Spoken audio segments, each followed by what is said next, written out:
Welcome to our Research and Writing RaW workshop series.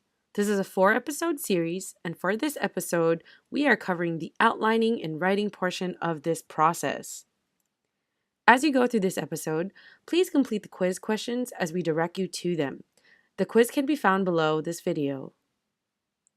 In this episode, you'll enact strategies to develop a thesis statement, practices for creating an outline from that thesis, as well as incorporating your resources into your writing. So in this workshop, we're going to focus on writing activities that you can do after you've done a bunch of research and you're ready to write. What I found is that students sometimes have a hard time. You've spent so much time being immersed in your research, you're focused on looking for information, learning all this new information, trying to understand all this new information. And then when you sit down to write, sometimes what I hear is students saying things like, this source says this source says this, and they're really focused on what their different sources are saying. So we're going to talk about some different writing activities to kind of help you move towards figuring out now what you want to say now that you've read all of this information. Now that you've read all this information, you're really an expert on this area. So we really want to help you to focus on what it is that you want to say. The first thing I want you to do is to review your notes. So I want you to pull out any writing you've done for your research project. So if you started a draft already, pull out a draft.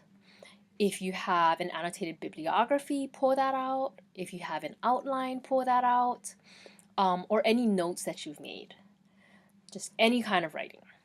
And other than writing, you can also pull out any key articles or important sources that you have been reading. The goal here is you're going to spend about 15 minutes reading through these things, reading through any writing you've done and skimming key articles or important sources.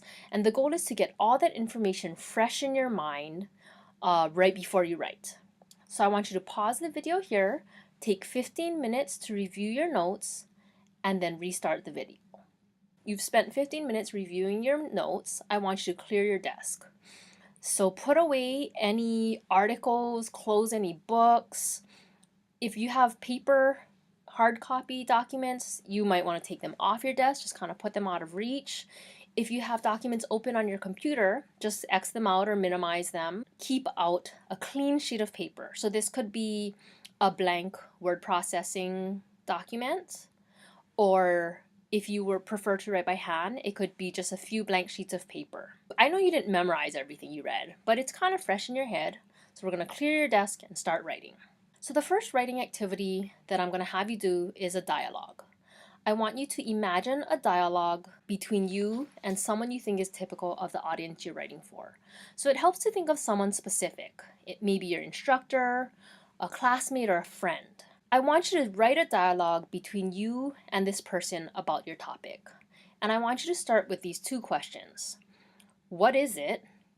And why is that an important topic? Let me show you an example, and then I'm going to have you write. So this is our example right here. So I'm imagining this question.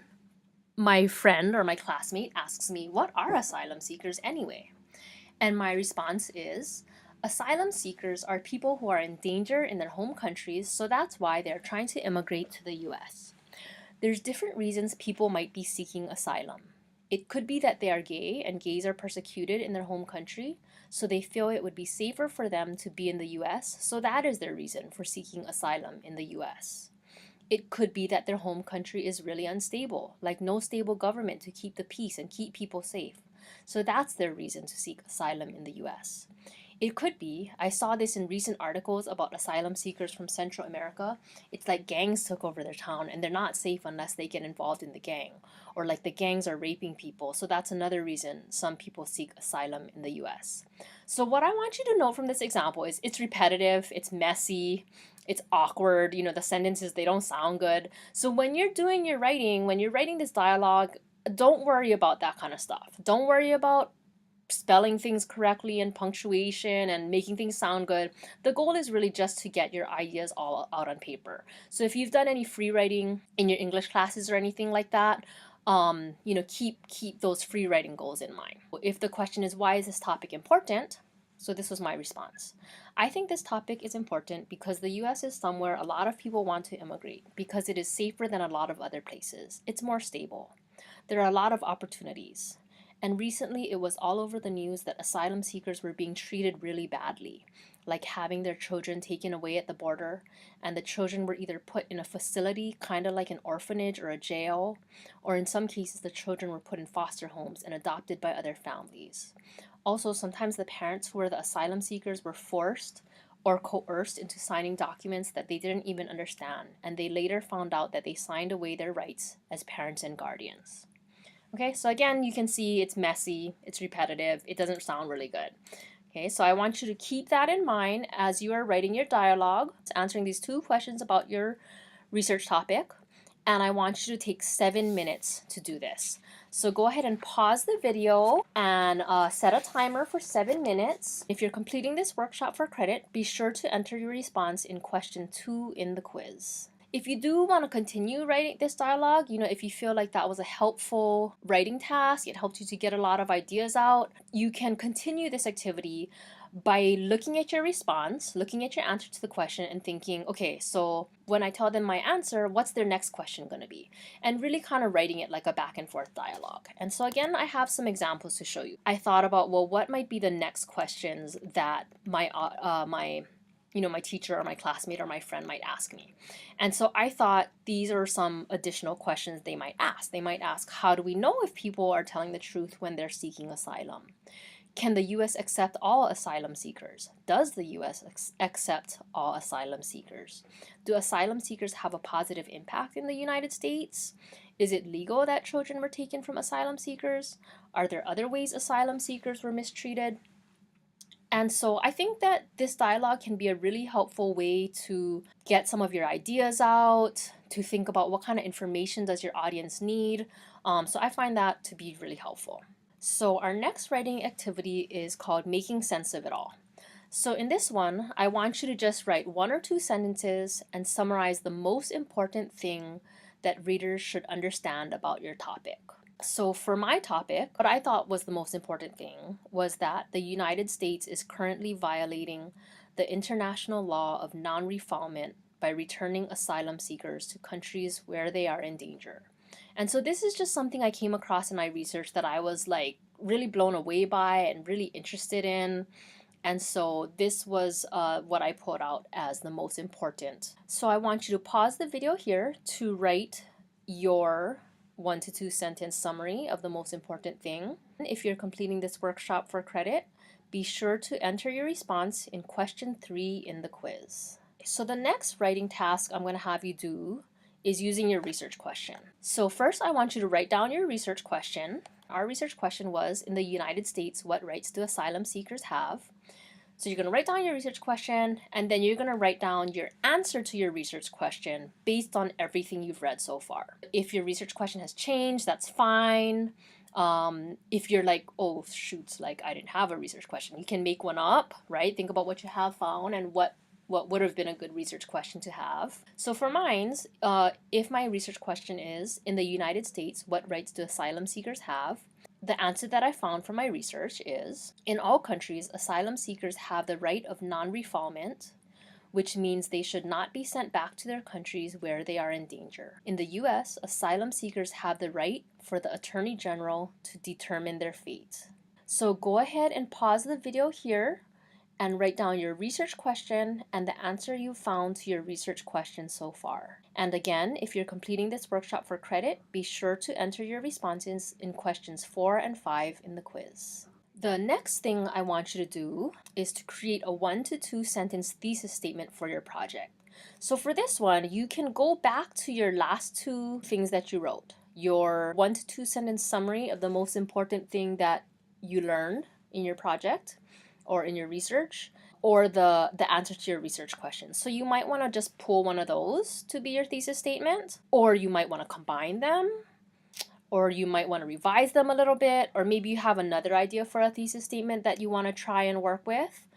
But those are just some ideas. If you're not sure, I would say go back and look at your responses to the past 2. And I just want you to choose a 1 to 2 sentence thesis statement to use for your project.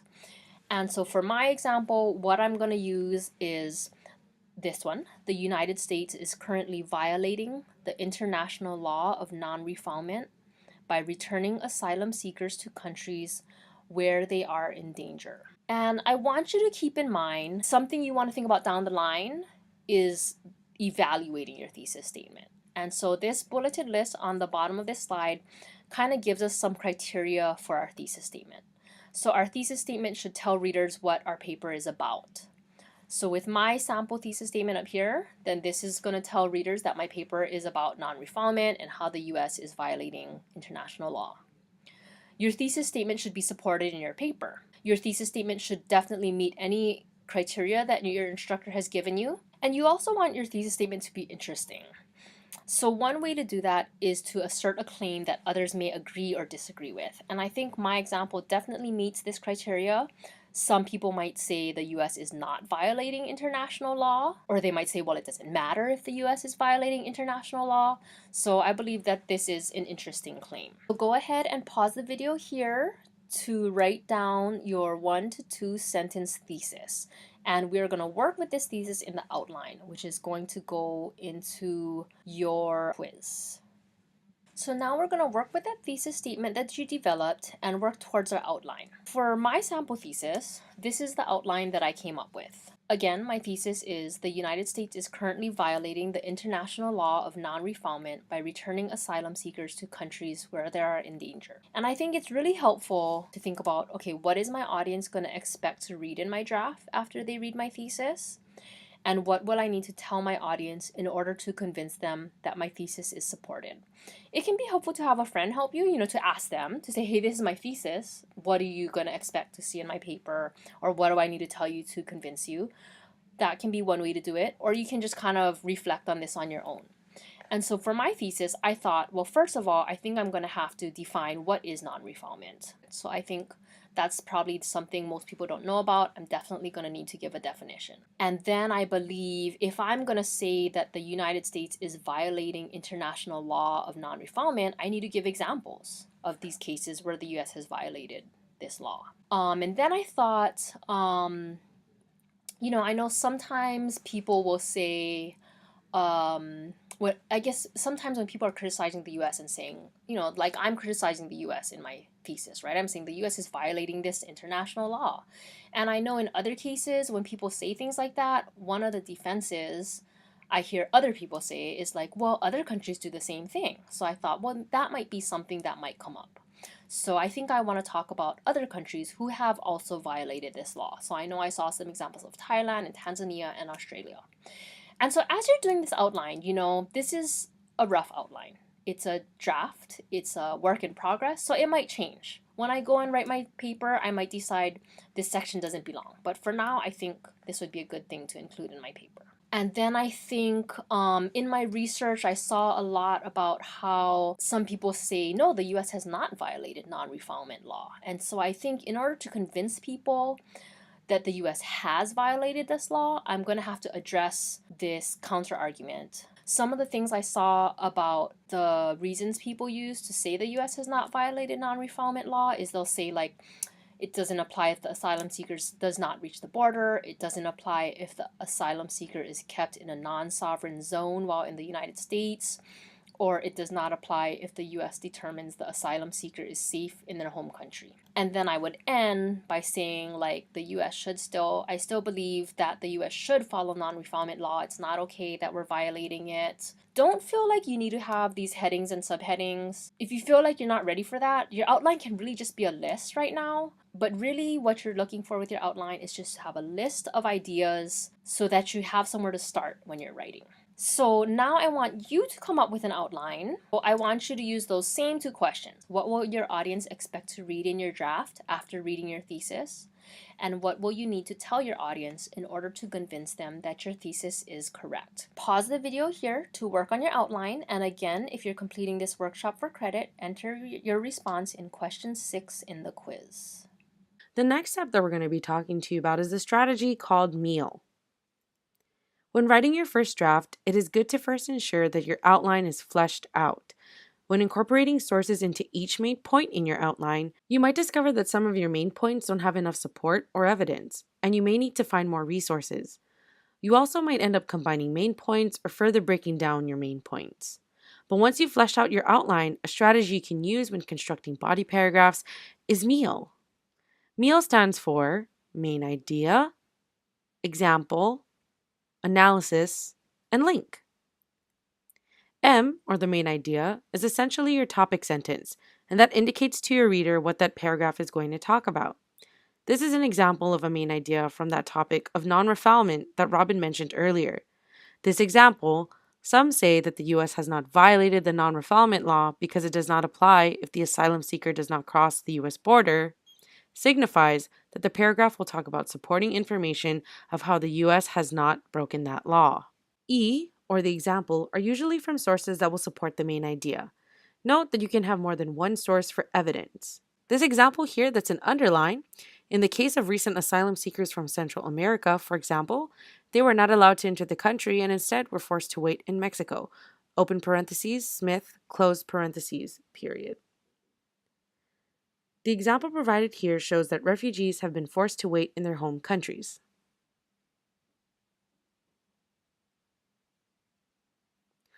A, or analysis, is your interpretation of this information, or better translating that evidence to your reader.